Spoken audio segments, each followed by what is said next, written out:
too deep. Yeah. The Jewish words are heavy. It's something in my arm about it. It's really All right, looks like we are actually live. No, Maybe. If you're out there watching, we're hoping we're live. We had to do things a little different this morning. We'll see how it goes. It looks like we are live, guys. Welcome to Martin's Mill and Juamave all at the same time. If you'll notice, it's a little different this morning. We had some technical difficulties, but we are getting it. We're getting it done.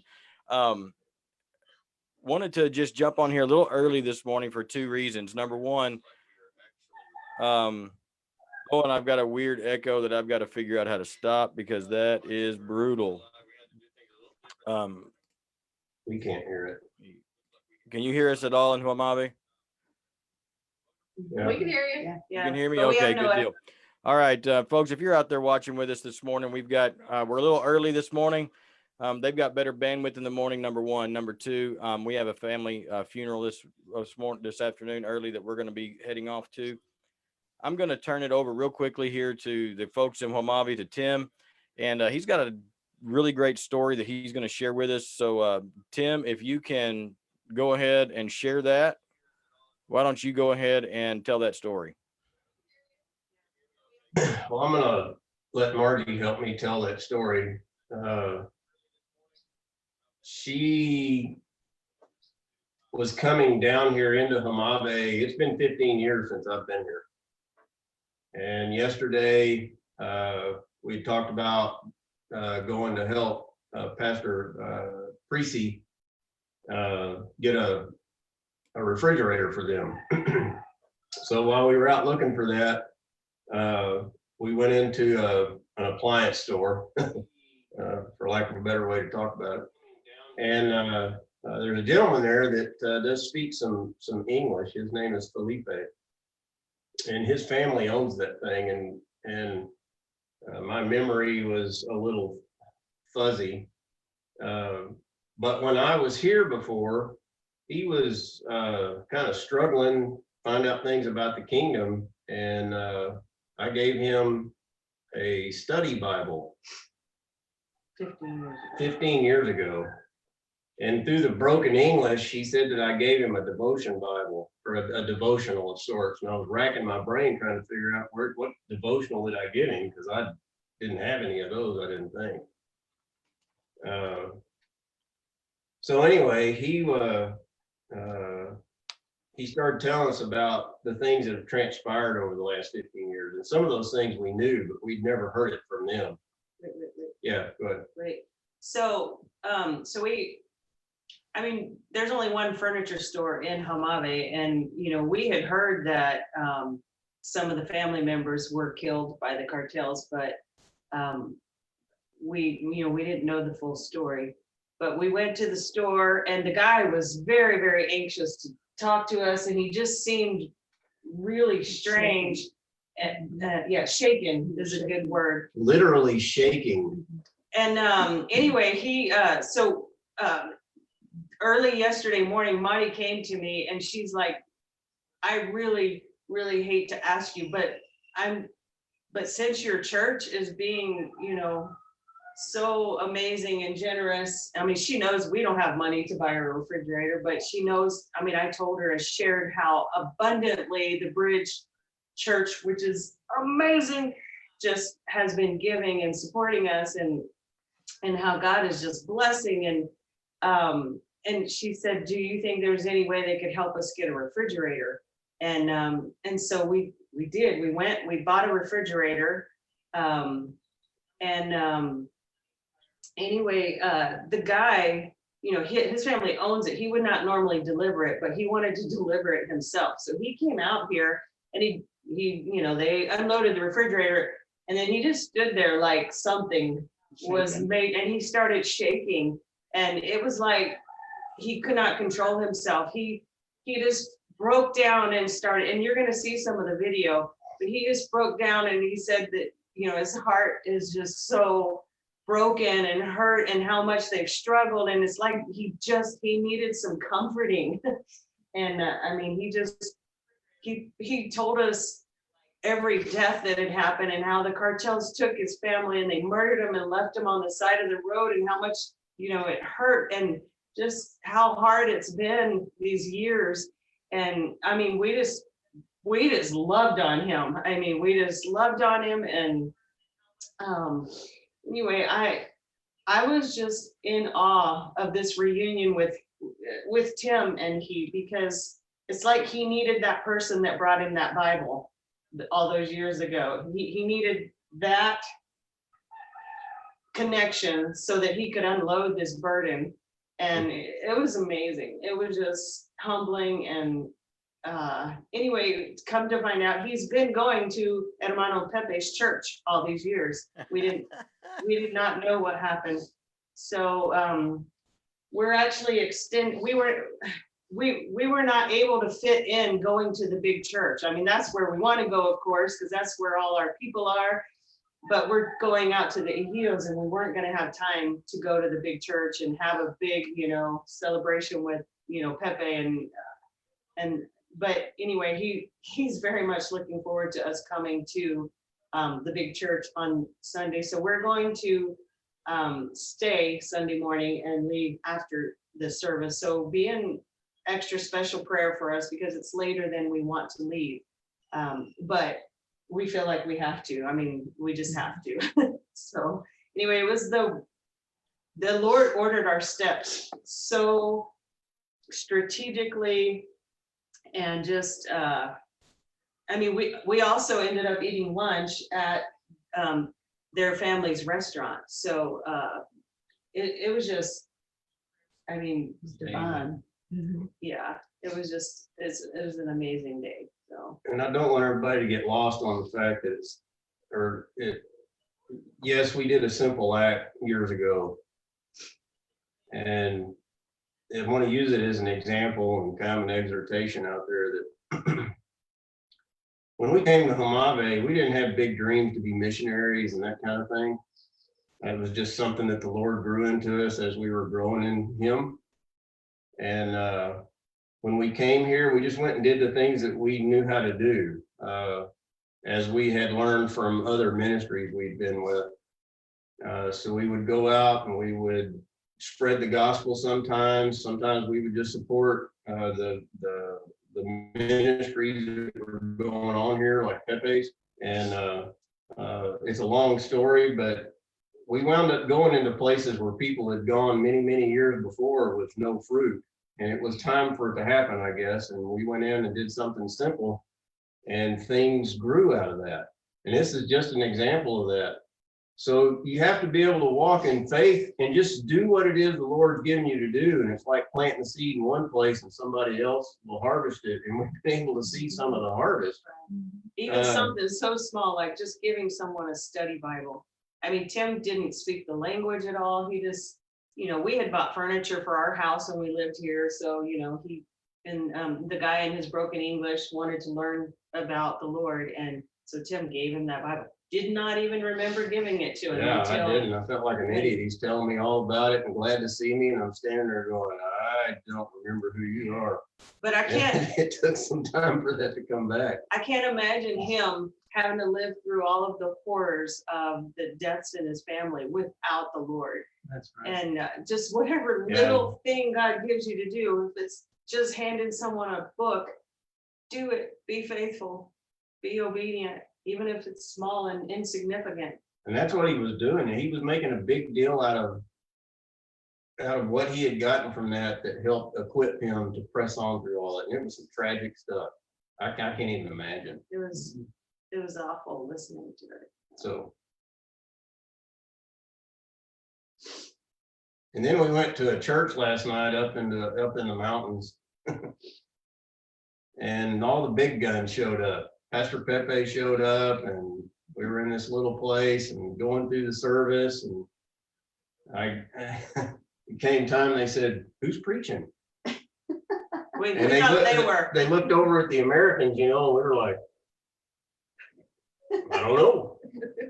And I just assumed Pepe was going to preach, because I mean, he's the big guy. Yeah, he's the big wheel. And I saw the look in his face. He was kind of like, you guys are supposed to preach. And so, I don't know, we all befuddled, and it took a minute for my mental faculties to catch up. And then and I was like, oh, I'll do it. So I literally pulled a sermon out of the hat in about 10 seconds. I had to sit up there and find my scripture and Glory, hallelujah. yeah. So, hey, Patrick, did that make you feel better that Tim got put on the hot seat like that you did yesterday? Absolutely. I didn't look at it like. They were all gloating really big. They were like, hot seat time for the rabbi.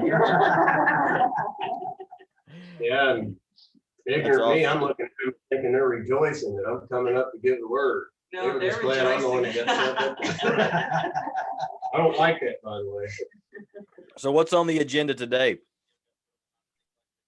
The agenda today is, this is our first time to actually slow down just a smidge. And we're gonna pack some more bags to give out. We're gonna organize some more. I guess we got our stuff organized for the pastor teaching time on Saturday. But we're just gonna kind of catch up. You should see this room we're in. It looks like my children were here. I mean, we have not had a moment to clean up. And anyway, so we're just gonna gather ourselves, and then we do have a service this evening, and that's gonna be another good reunion for Tim. And anyway, we're just gonna see what the Lord has for us. We're going over to Pastor Pepe's house Oh, for lunch. right. They're feeding us lunch today. And his wife is the greatest cook on the planet. Sorry, don't mean any disrespect toward anybody, but we're gonna go eat well. And spend some time with the family. That's really what we're wanting to do. But then after that, we're going to Pastor Marcelino's church, and he was a guy in the plant down here that we worked with, and he was kind of my right hand. Or actually, I was probably his right hand. And However you want to see it. well, he's a brother. I hadn't seen him in a long time, but I got a real high regard for that guy. And so we're real anxious to go out and see where his church is one of those places we took a crew out just to do evangelism work. And he followed up on that, and poof, there's a church there. Yeah, I'm excited for Tim to get to see him, because when I've been here and I've heard Marcelino preach, he'll often talk about Tim and he'll cry in his sermons. And he never cries when he talks about me, he just cries when he talks about Tim. But I cry when anyway, I talk about Tim too sometimes. yeah, but in a different way. That's a painful, But I don't want you to discount, if you even gave a pencil for this trip, do not discount at what a blessing it's going to be for these people. I mean, they're over ecstatic. I mean, Pastor Pepe was just on his knees bawling before the Lord last night, just so thankful that we're here. So, one of the things that Tim and I often talk about is the ministry of encouraging the brethren. And it's so hard to articulate, and it's so hard to explain to people what that means. But the story of the delivery of the refrigerator delivery guy, the story of Pepe, being encouraged by you guys being there. I hope the people that are watching understand that that's exactly what we're talking about when we talk about the ministry of encouraging the brethren, especially when you're down somewhere that people aren't coming, and people other than your own little group, are not coming to see you, and they don't have the same kind of world that we live in. It doesn't seem in a lot of ways. And if you're out there watching, I just want to really peg on the fact that you never know. Margie, you said it a while ago, you never know what little seed is going to grow and what God's going to do. And it's just like God to take a team of 6 people, take them hundreds and hundreds of miles away from home just for that one guy, to let him know he's not alone and that he can make it. And it's just like the Lord to do that. And what a privilege that, to get to be a part of that. That just absolutely makes my day. That's really an awesome story. Well, the future is already being thought about in terms of actions to being able to come out here. Nobody's coming out here. Used to, there were all kinds of people that come and did evangelism and things like that. Everybody been out here. Yeah. 10 years or better. And Victor, Pepe's son, who speaks enough English, poor guy had to translate last night. It was a show. You'll get to see that. So we were already talking about there's tons of places here to go. He was telling me about these little villages, and they call them ejidos here, that are just ripe for what people used to go and evangelize in. And nobody's been there 10 plus years. And I mean, that's the first thing that came out of my mouth was that sounds like a great place to go do some evangelistic ministry. And he was like, yeah, it does. So, I mean, there's all kinds of opportunities here that time has. It reminds me of the old Soviet Union. I spent a little time in Eastern Europe, and that's what I saw there. That was a godless society for so many years, and God was there. There were certainly knees that didn't bow there, but man, it was a huge harvest. You had people that had no hope. You could see it in their faces, and then you'd come out and start proclaiming the gospel and stuff, and all of a sudden, people had inspiration. And that's what I'm seeing here too. So it's really something. Even as vibrant of a ministry as there is here, there's so much. And I almost said they need help. They don't need help. They want help. And that's a big difference. Yeah, it is. And if it takes them to be able to go out and proclaim the gospel and make it work, and we can help that, they're like anybody else. A lot of people may not come to a given church service in some little town, but when you drag a bunch of widows over there, all of a sudden everybody wants to come see, and it's an opportunity for them to be able to proclaim the gospel. And it has effect. I've seen that over and over and over and over again, not just here, but in Nicaragua and other places too. Right. So it's They have the spiritual ability and the wisdom ability, but what they need the spark of encouragement. They need us. They need other brothers to come in beside them. But they also like physically need tires to get to these places. I mean, they literally have, I mean, that I know of off the top of my head, about 25 pastors in different places that depend on Pastor Pepe, because he's the only one with cars that can get to these places. I mean, they're on bicycles, and some of them have motorcycles, like Pastor Creasy. He does have a motorcycle, but the truck that he once was given from the people that own this house that we're in, it's long died, and we tried to look at it to see if it is revivable, and it's just not. The suspension is gone. I mean, it's just I don't know, all the stuff. It's been repaired and repaired and repaired, and so it helps. Here's the thing I want you to walk away with, though. These guys are ministering. And even though their trucks fall apart and all that, they keep going. That's right. I mean, they'll find not going is not an option. So they're not sitting around waiting for some rich missionary to show up here and give them what they need so that they can go and proclaim the gospel. They are proclaiming the gospel, and they go out, and whatever they have to pay to do it, they do it. I think that's a really important point to really drive home too. It's not that the work is not going, it's just hard. It's harder. Yeah. It just keeps going, and it's harder. And I think that's where we can be a real support to them, not only an encouragement, but in helping with those material needs too. Yeah. Cool. All right, it's 9:30. I'm going to have to get, guys, I want to really thank you for being on here early with us this morning. We had we just do need to do this a little earlier next time too. We had more people that were able to get on and see the update this morning. So that worked out really well. And your faces are a little bit more clear because there's more data, and which is a pretty good thing, with the exception of Tim. We kind of like him to be blurred out a little bit, but I can't tell you how much I really long to be there with you, and I'm glad that you could be here with us on Facebook. And those of you who have continued to watch.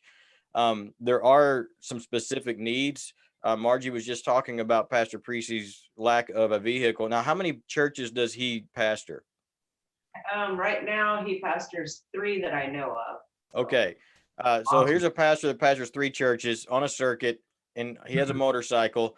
Not the safest thing in the world, but his family can't go with him. It's hard to get an entire family on a motorcycle. And so I'm going to be a little bold this morning. I'm going to ask us, if you're watching, let's pray about how we can help Pastor Precy get into a vehicle. I don't know what that means. He's got a need. And so let's just pray and see if God would help us to help him. It may not be something the Lord wants us to do, but we can at least pray and ask. So thank you guys for videos today. They'll be a little bit later today. I'm going to be gone preaching a funeral here in just a little bit. And so it'll be later this evening. But if you saw the one from Patrick's testimony go up this morning or last night, you need to go check that out. And it's really worth your time. And it'll get a napkin, get a tissue. And it was a great testimony. I could just feel the Spirit moving, even watching it. I can't imagine being there. But again, you'll have highlight videos coming up later. We'll have all kinds of things, actually, guests coming out. Be sure to be watching for those. Guys, do you want to say anything else before we go? Just thank everybody for just praying for us and just holding the line. I mean, it's amazing. Matt, we finally got to see the prayer cards that you made up, and it just really touched our hearts that God has gifted you with the gifts of administration. And because of you doing that, we know that everybody is reading those prayers, and it's specific for what we're doing. We just want to let everybody know that these prayers are being answered. Yes. We feel so safe. Yeah. And we haven't had any issues, praise the Lord. And we know it's because everybody's praying and because of everybody's gifts that's going into this. And we just thank everybody for all the stuff that you're doing and praying for us. And thank you. Well, and I'll have to give some credit on that one. That was a joint labor between Rebecca and I. She was the actual fingertips on the keyboard for that. We did work on that one, and she got that pushed out for us. But and I, at my request, she did put on there, if you'll notice, on Sunday when you guys are coming back, I'm asking for everyone that's at the church watching, that's involved. We're going to fast you and pray you guys in, just like we did going down. I believe in the power of prayer, and we want to take it a notch up, and we're going to fast till you get home. And so when you get here, let us know, because we're going to be hungry. So I want you guys to know how much we love you. We are praying for you. I'm already got things ready for the second trip down, so I'm looking forward to going back down with you guys. And we're going to go out to these ejidos, and there are lots of things going on in my brain and in my head, and I just hope the Lord's moving here. If you're on the stream with us this morning, thanks for watching. I'm glad that you could get your update. Again, I know it's a little bit early. Appreciate it. Please be in prayer for our family today. It's going to be a difficult day for us, as Tammy's sister was passed away last week, and we're going to celebrate her life today. So y'all keep our family in prayer if you don't mind. You guys, Tim, are you waving at me? Yeah. Okay. I got something for the congregation, if I can, right quick. Go for it. I'm the Alpha and the Omega, says the Lord God, the one who is, who was, and who is to come, the Almighty. That's the God that started all this before we were ever thought of. And it's the God that's going to finish it way in the end. And he takes the little pieces that we take and put, not just us, I'm talking to you at the bridge. The prayers that you put, the word that you study, the faces that you see every day, you live the things of the kingdom and let him put it where it's going to be. And it will come out at the end. That's right. So we appreciate all the stuff that you've done, but that was for you. Hey, man, I do want to echo that and just say thank you. The financial support that we have received on this trip is incredible, but the prayer support to me is more eternally impactful even. It just knits people's hearts together. Again, thank you. Thank you, Rich Fellowship. Thank you, the elders, and all of you that have prayed and given. This trip may be the temporary, but there's more work to be done, and I'm excited about doing it in the future. So you guys have a great day. We've got to jump off here. We love you very much. Stay safe, but most of all, just get out there and swing the bat with what the Lord's got you to do. We love you. Talk to you later. Bye-bye.